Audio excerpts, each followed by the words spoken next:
E aí, gente, Deus abençoe, seja muito bem-vindo. Hoje a gente tem um episódio incrível que vai falar da igreja moderna e os seus exageros, né? O que a Bíblia fala, o que a Bíblia não aprova, né? Hoje a gente vai comentar sobre isso e eu gostaria de só deixar vocês cientes, porque semana passada na igreja que teve um evento de aniversário a semana toda, foi bem corrido pra mim, eu não consegui gravar, mas a gente tá de volta aí essa semana e vai dar tudo certo, já chegando com essa bomba, né? Quais são os exageros da igreja moderna, né? E como a gente pode analisar isso, a gente mesmo, né? E ver o que a gente tá errando em acreditar, né? Porque pior que a pessoa que tá na frente e é sensacionalista são as pessoas que estão lá embaixo, tem a Bíblia em mãos e elas continuam dando palco para esse tipo de coisa, né? Então a minha ideia aqui, a ideia daqui do Nuton é poder chegar até você, abrir a sua mente, não falar simplesmente, não sigam esse tipo de pessoa, não façam isso, não frequentem tal tipo de igreja. Não, a ideia é você conseguir analisar. Abra a Bíblia, leia, analise, tire suas conclusões e veja o que é Bíblia, o que não é, o que Deus fala que é bom, o que Deus fala que não é, né? Até onde vai o mover de Deus e aonde começa o exagero humano, né? O que a igreja moderna ela tá chamando de espírito, mas ela não tem base na palavra. Hoje a gente vai comentar sobre isso, então se você já está acostumado a pegar seu café, a sua água, seu suquinho de laranja ou de maracujá, eu recomendo de maracujá, que hoje o assunto vai estar pesadíssimo. Então Deus abençoe, vamos lá para o nosso tema. E como você já está acostumado, a gente gosta de lançar aqui uns versículos base para tirar o nosso episódio, né, baseado nesses versículos. Então a gente tem 1 João 4:1, lembrando que pause, leia os versículos diretamente na Bíblia, leia tudo pausadamente, tudo direitinho, pause o vídeo, leia contexto, faça isso, exercite isso, tá? A gente tem 1 João 4:1, amados, não creais em todo espírito, mas provai se o espírito é de Deus, porque já muitos falsos profetas têm se levantado no mundo. A gente tem Mateus 7, aí 21 ao 23. Não vou ler todo, né? Porque a gente tem um episódio bem longo. Nem todo que diz Senhor, Senhor, né? Entrar no reino dos céus, mas aquele faz a vontade do meu Pai. Diz assim, ó. Muitos naquele dia me dirão, Senhor, em teu nome profetizamos, né? Expulsamos, demônio. A gente sabe esse versículo, né? E depois fala ali, então lhes direi abertamente, nunca vos conheci, apartai-vos de mim, né? Em algumas traduções fala, vós que praticais iniquidade, né? Nunca vos conheci.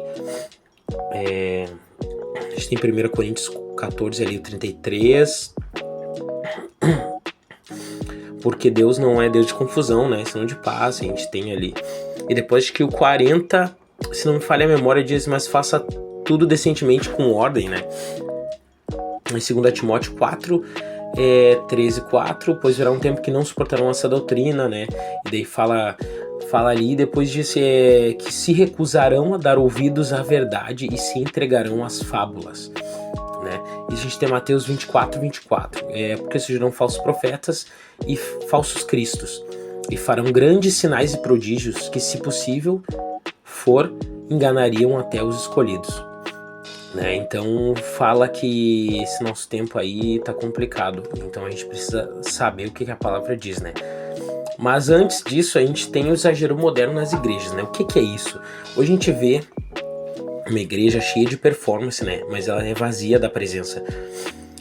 O emocionalismo, ele tomou conta da nossa convicção, da nossa certeza, né? O palco substituiu o altar e é um espetáculo, né? O espetáculo se tornou mais importante que o quebrantamento, né?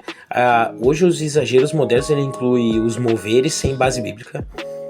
A gente tem, eu poderia citar aqui, mas como eu digo, a minha ideia não é dizer o que você tem que ver, o que você tem que fazer, mas é abrir a sua mente para que você consiga fazer isso sozinho. A gente tem pessoas uivando, rindo descontroladamente ou caindo sem nenhum tipo de arrependimento, sem nenhum sentido, sem nenhum contexto. A gente tem pessoas comendo capim. Sim. Eu não vou linkar vídeo, não vou linkar nada, mas eu vi. Isso não... Claro, em alguns lugares não é aqui, né? Mas como eu estou falando da igreja moderna, eu estou falando da igreja moderna do modo geral, não estou falando só Brasil, o nível de Brasil. A gente tem exageros em todo lugar do mundo. Que nem eu falei, com pessoas comendo capim no meio de uma pregação falando sobre ovelha, ser ovelha. E não foi aqui no Brasil, mas poder passar o dia todo aqui comentando exagero. A gente tem as profetadas, né, que não tem nenhum respaldo na palavra. A gente tem manipulação emocional através da música e luz, como a gente já falou aqui alguns episódios atrás, que tem estudos realmente que dizem isso. Pregações motivacionais que não mencionam nada de santidade e arrependimento, e tudo isso cria uma igreja sensacionalista, né, mas não espiritual. A gente tem ali Oséias 4:6 que fala: o meu povo foi destruído porque lhe faltou conhecimento, né? As pessoas, elas estão sendo tocadas, mas não transformadas. Elas estão sentindo alguma coisa, né, entre aspas ali, mas elas não sabem nem o que é arrependimento. Então elas vão simplesmente ser tocadas, sentir alguma coisa e continuar da mesma maneira. A Bíblia fala sobre o verdadeiro mover. Ela fala que o mover do Espírito Santo, ele nunca contradiz a palavra. A gente tem Atos 37:38, que diz: as pessoas que ouviram o sermão de Pedro, que elas ficam com aquele coração aflito na hora que elas ouviram esse sermão, né? E eles fazem um questionamento, né? Eu lembro que diz assim, ó, que eles ouvindo, eles ficaram aflitos e perguntaram para Pedro e os demais apóstolos o que eles iam fazer, né? Se eu não me engano, o que faremos, homens e irmãos. Eu vou puxar aqui. 2, 37 e 38 aqui. E daí disse assim no 38, ó. Os 37, né? Eles ficaram constrangidos ali, o coração deles aflitos, e perguntaram para Pedro, os demais apóstolos: o que faremos, homens e irmãos? 38 diz: e disse-lhe Pedro: arrependei-vos, e cada um de vós seja batizado em nome de Jesus Cristo para a remissão de pecados, e recebeis o dom do Espírito Santo. A gente tem o 4:31 também, que diz: depois de orarem, tremeu o lugar. Atos 4:31 diz que depois de orarem, tremeu o lugar em que estavam reunidos, todos ficaram cheios do Espírito Santo e anunciavam corajosamente a palavra de Deus. Então a gente sabe que o verdadeiro mover, ele traz convicção e não só uma emoção, né? Quando o Espírito Santo age, também tem frutos. Ali Gálatas 5:22 e 23 que fala dos frutos do Espírito, né? Mas o fruto do Espírito, que Espírito? O Espírito Santo. Amor, alegria, paz, paciência, amabilidade, bondade, fidelidade, mansidão, domínio próprio, né? Contra essas coisas não há lei. Então a gente sabe que não tem confusão. Quando o Espírito Santo age, ele age com frutos, né? Mas a gente tem hoje dentro da igreja a cultura do espetáculo, né? Hoje a gente tem ministérios que tratam o culto como um show. Então a gente tem palco com fumaça, coreografia, líderes que viram influenciador. Tipo assim, o palco vira um estúdio de post do Instagram e afins. Palavras rasas para não ofender o público, que daí tu não perde membro, né? A gente tem eventos lotados, mas a gente tem corações vazios de tudo. As pessoas saindo da mesma maneira que entraram, vazios do Espírito Santo, né? João 4:23 e 24 diz: mas vem a hora, e agora em que os verdadeiros adoradores adorarão o Pai em espírito e em verdade. Então o culto, ele não é um entretenimento, é uma entrega. Não é sobre sentir algo, é sobre se render. Jesus nunca precisou de luz, som, performance para manifestar a glória. Ele vinha com a verdade e a fé. E as pessoas, multidões seguiam ele. Mas não tinha som, luzes naquela época. Sim, não tinha, mesmo assim era lotado, né? A confusão entre o mover de Deus e a manipulação emocional é absurda também. Cientificamente sabe que a música e o ambiente pode alterar o estado emocional do ser humano, né? A gente já falou em alguns episódios atrás aqui. Mas a gente tem pesquisa de psicologia musical que mostra que sons graves, né, e progressões harmônicas, algumas progressões harmônicas específicas, elas podem gerar euforia, choro ou uma sensação de transcendência, assim, sabe? Mesmo sem nenhum estímulo espiritual. Então o problema é quando a igreja confunde a emoção com unção. O mover de Deus, ele não depende do som, do tom, da iluminação. Ele depende dos corações que se rendem. Jeremias 17, 9, 10, ele fala alguma coisa mais ou menos sobre isso também. Puxa aí pausa, lê ali na Bíblia, mas diz que fala que o coração do homem é enganoso, né? Mais do que todas as coisas, tal. Depois ele fala assim, eu, o Senhor, esquadrinho o coração e provo os pensamentos. Então fala que o Senhor, quando a gente está adorando, o Senhor, ele pega e ele esquadrinha o nosso coração, ele abre lá dentro do profundo dos nossos pensamentos, nossos sentimentos, para ver se aquilo é real mesmo, né? Falsos sinais e profetas modernos hoje em dia, né? Líderes que dizem que Deus está se movendo, mas o que se move é apenas o ego, né?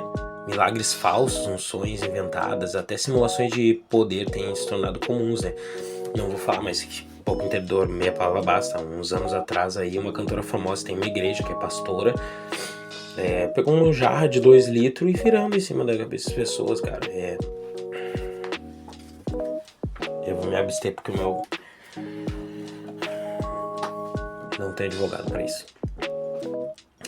2 Coríntios 11, do 13 ao 15, fala sobre isso também, fala que os tais falsos profetas, né, obreiros fraudulentos, transfigurando-se em apóstolos de Cristo. E não é de admirar, porque o próprio Satanás se transfigura em anjo de luz, né? Então, 2 Coríntios fala sobre isso. Leia ali o capítulo 11 todo, para você entender o contexto.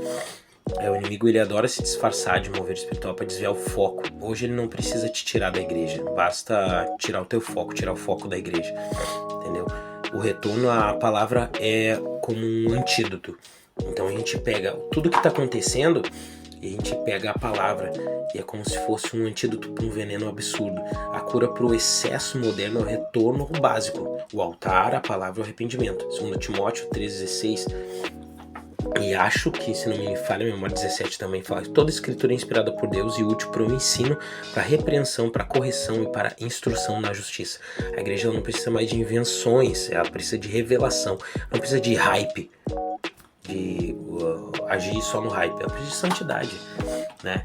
E a gente pode tirar desse episódio que santidade marca o espetáculo. O Espírito Santo, ele não é o showman, ele é o consolador, convence do pecado, da justiça e do juízo. Lê ali João 16:8. Pode ler esse versículo, lê João 16, o capítulo inteiro. Fala exatamente sobre isso. E a gente pode finalizar esse episódio com uma frase que é assim, abre aspas: enquanto a igreja buscar o espetáculo, perderá o essencial. Porque o verdadeiro mover de Deus não precisa não precisa ser visto, ele precisa ser vivido. Fecha aspas. E a gente tem um final, uma frase incrível, vou repetir para você. Minha dicção não foi muito boa, mas eu vou repetir. Que aqui a gente não precisa ficar cortando, a gente vai, mostra que a gente é humano, a gente erra também. Enquanto a igreja buscar o espetáculo, ela vai perder o essencial, porque o verdadeiro mover de Deus não precisa ser visto, precisa ser vivido. Então guarde isso no seu coração. No próximo episódio a gente vai falar sobre algo um pouco mais profundo, né? Então a gente vai conversar como a graça, né, foi transformada em licença, né? O que a Bíblia diz sobre isso, né? E a gente vai poder destrinchar um pouco mais esses temas agora, que são difíceis de falar, mas que a gente vai trazer aqui porque são necessários. Então Deus abençoe, ótima semana para você. Eu não sei exatamente se vai sair hoje, que é dia 21, terça-feira, ou se vai sair amanhã, mas entre hoje e amanhã vai sair esse episódio. Então, se você está escutando, provavelmente ou é terça ou é quarta. Deus abençoe a sua semana e até o próximo episódio. Fui!